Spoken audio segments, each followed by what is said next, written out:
Sandali, ah.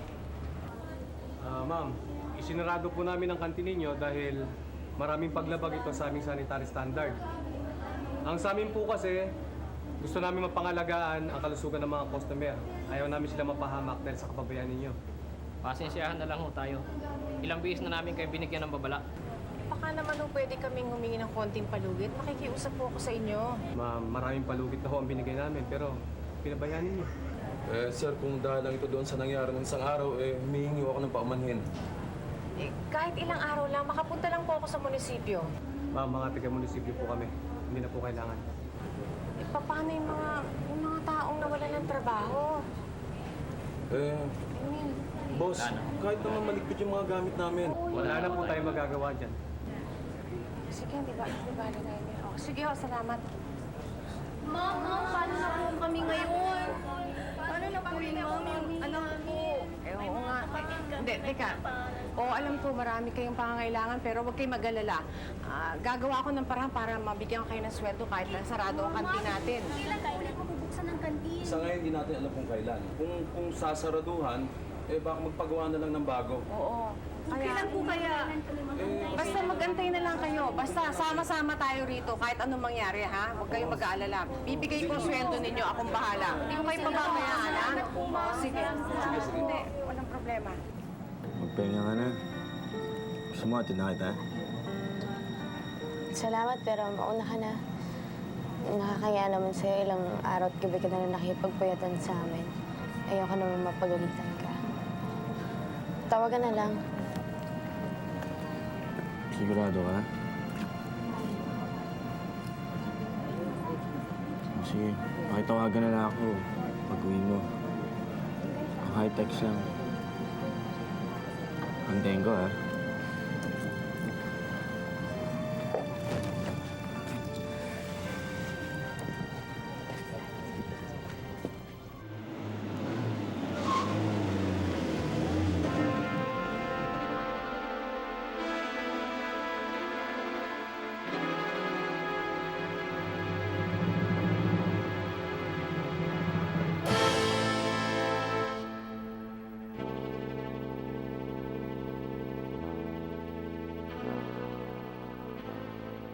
Sir, kahit 2 minutes lang po.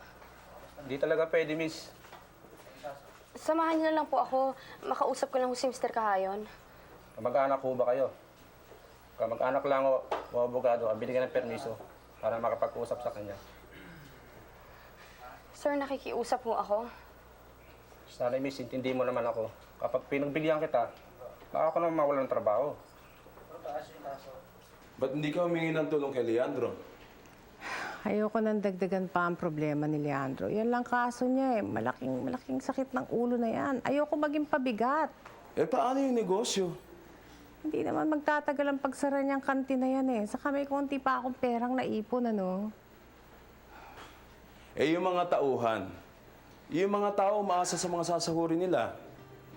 Emil, pwede ba? Pagod na ako. Bigyan niyo ako ng konting panahon na ayusin ko rin yan, ha?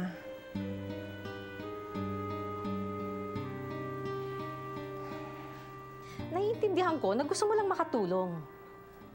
Pero ibang kaso ito eh. Mahirap masangkot sa usapin ng mga pamilya Montemayor. Kaalyado ng daddy mo si Governor Montemayor. Hindi natin pwedeng banggain ang mga interes na bilang magkapartido. What if innocent yung tao? Then, the court will prove him innocent. Dapat makahanap tayo maayos na abogado. Carlito naman, that's the government's responsibility, not ours. Paano nyo rin sinabing pabayaan natin yung tao? Pero hindi rin natin pwedeng pabayaan ang relasyon ng daddy mo sa mga Montemayor.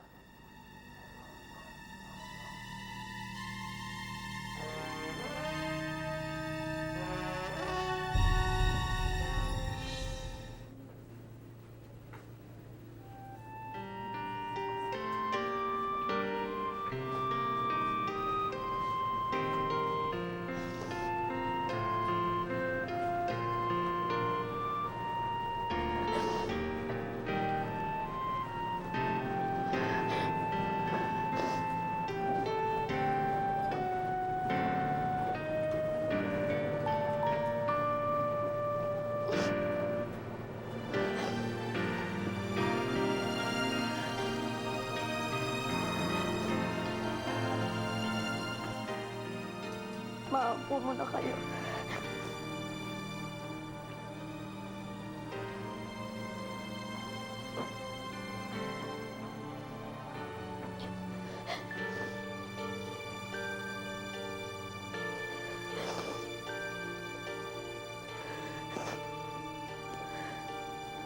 Mga kaibigan,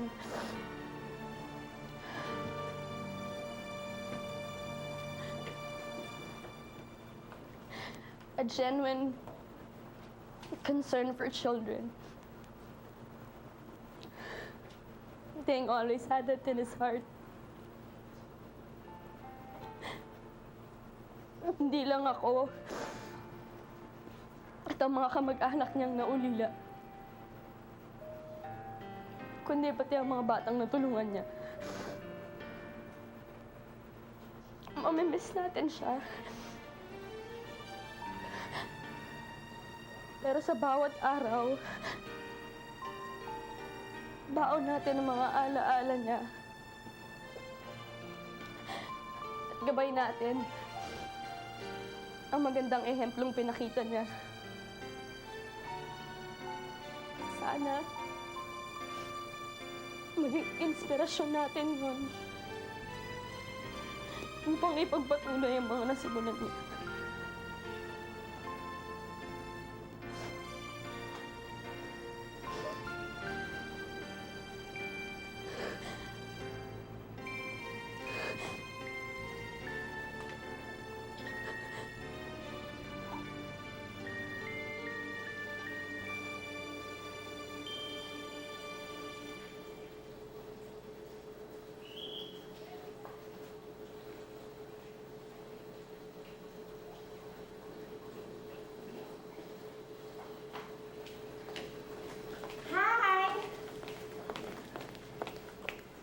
Tignan mo. Papakita ako sa'yo. Anong dito mas maganda gawing cover ng magazine? Anong problema mo? Don't tell me affected ka sa pagkamatay ng suspect. Do you honestly believe na guilty siya? Hello? Malungkot ka dahil wala ka ng media mileage.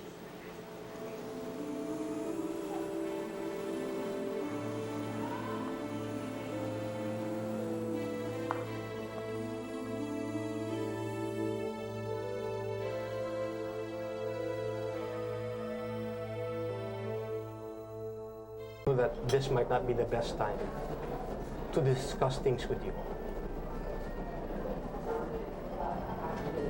Kaya lang hindi ko na talaga kaya. Sa tingin ko kasi, wala namang pupunta ng relasyon natin eh. You refuse to give up your own plans. Neither would I. Saka isa pa, masyado nang magulo yung sitwasyon niya ni Leandro. And I think you're not ready to let him go. So I guess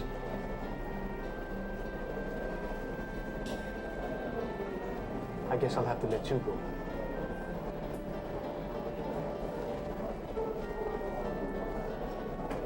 Sarina, I'm willing to marry you.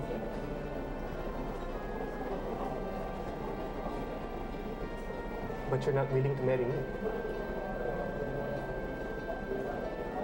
Are you done? You may now pay the bill. Wait, Sarina. Anton,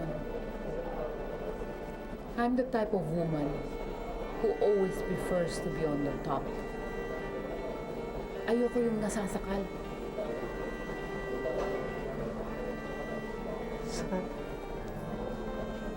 Sana naman maintindihan mo. Hindi ko sinabi na hindi kita naiintindihan. Pero yung pagbigyan ka is an entirely different thing.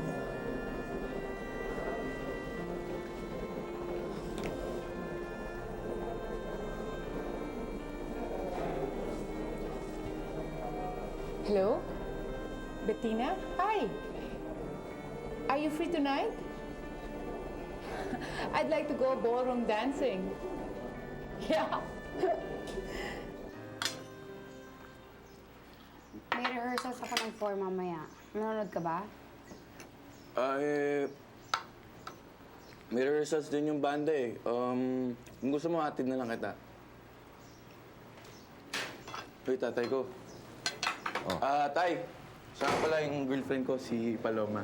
Hello. Magandang araw, ho. Sige, tuloy niyo lang pagkain niyo. Okay.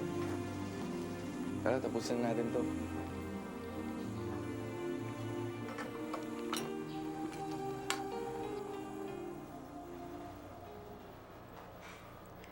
I warned you. Kaya wala kang dahilan para magpa-apekto sa nangyayari sa inyo ni Rosa Camila. Hindi simple yung sitwasyon ko. Choice mo yan di ba? So I expect you to handle it well. Hindi ba nararamdaman ni Rosa Camila yung ginagawa sa kanya ni Nestor? Pwedeng hindi. Pero pwede rin nararamdaman niya. But she chooses to ignore it. Di, mas masakit para sa'yo yun. Carlito, alam mo, kung ako ikaw, ilalagay ko yung sarili ko dun sa dapat kong pagkalagyan. Hindi kanya boyfriend. Hanggang ngayon, sila pa rin ni Nestor.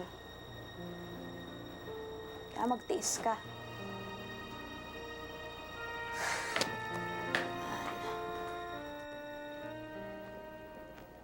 Mo nagawang palusutin ang kapalpakan ni Amores Alberto. Isang NGO worker. Naniwala kayo may kinalaman sa kaso? Sa anumang labanan, ang may utak ang unang hinahanap. Isang batang walang alam? Papatulan ninyo? Stupido!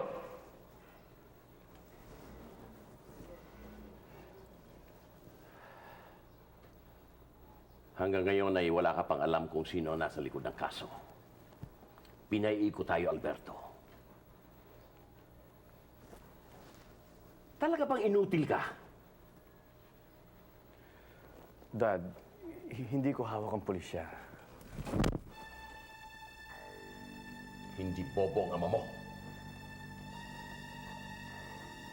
Ayaw ko nang pinagpipestahan tayo ng publiko.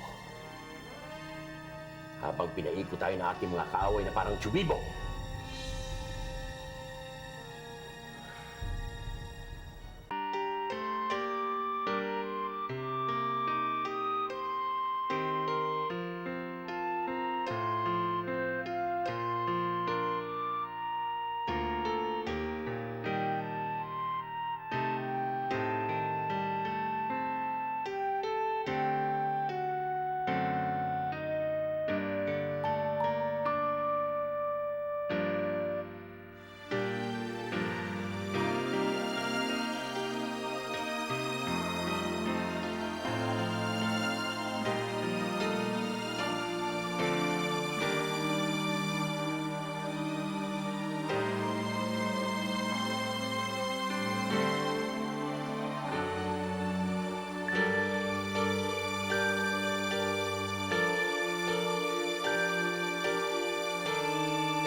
Carlito, pakidaan na lang si Mommy sa bahay.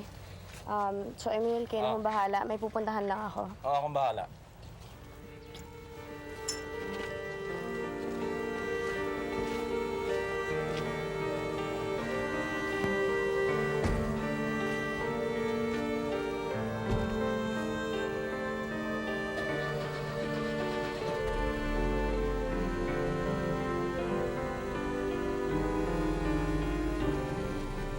Pabayaan mo muna siya, Carlito. She has to be on her own.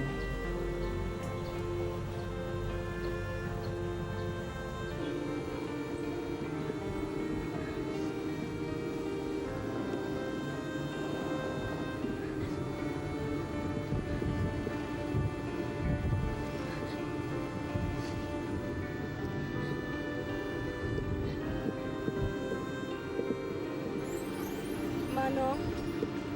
Ipara niyo ako saglit.